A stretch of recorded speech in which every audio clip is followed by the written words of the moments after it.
Don't you hate it when you buy something and then it breaks or it doesn't come together the way it was intended? Us too. That's why we're here to troubleshoot with you and give you tips for making your model last for years and years. Your kit comes with tons of extra tabs.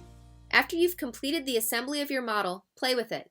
Lift all the flaps and open and close things to ensure that all of your glue dots adhered in the right places. If you have some areas that look like they are not quite together, use some of your extra dots to secure them in place. Now let's talk tabs and tears.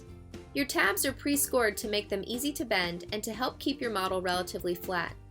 But that also means that they have the extra incentive to rip during punch-out or during repositioning of pieces before they are permanently affixed.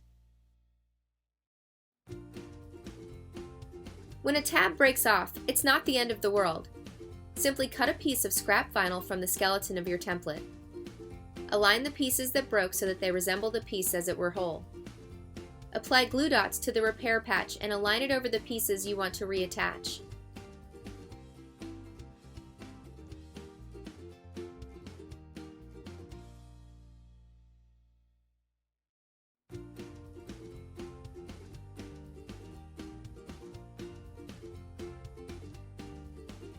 There you have it, fully functional repair.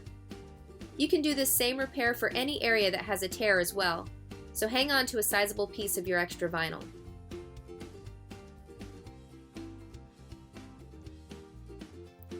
You can attach this model to your dissection tray by using the enclosed Velcro dots. Cut your Velcro dots into 2 separate sets. Then, peel the backing off of one side of a dot and attach it to the dorsal surface of your model. We like to do one at the junction of the head to the body and the other midway down the back. You could also attach to each shoulder if you like, and hang your organism up like laundry hung out to dry.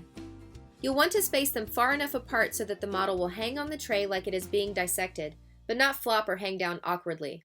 Flip it over and position your model over the area you want it to stick to your tray. Press down. Carefully peel it off to ensure the Velcro is stuck to the tray and your model.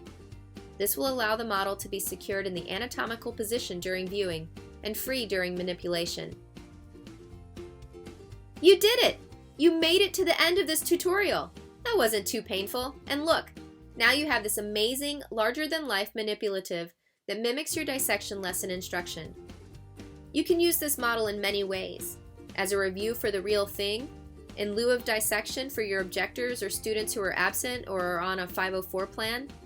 Use it as a part of your comparative anatomy unit, or as a part of your lab practical when specimens are difficult to acquire. It makes a great Halloween decoration too.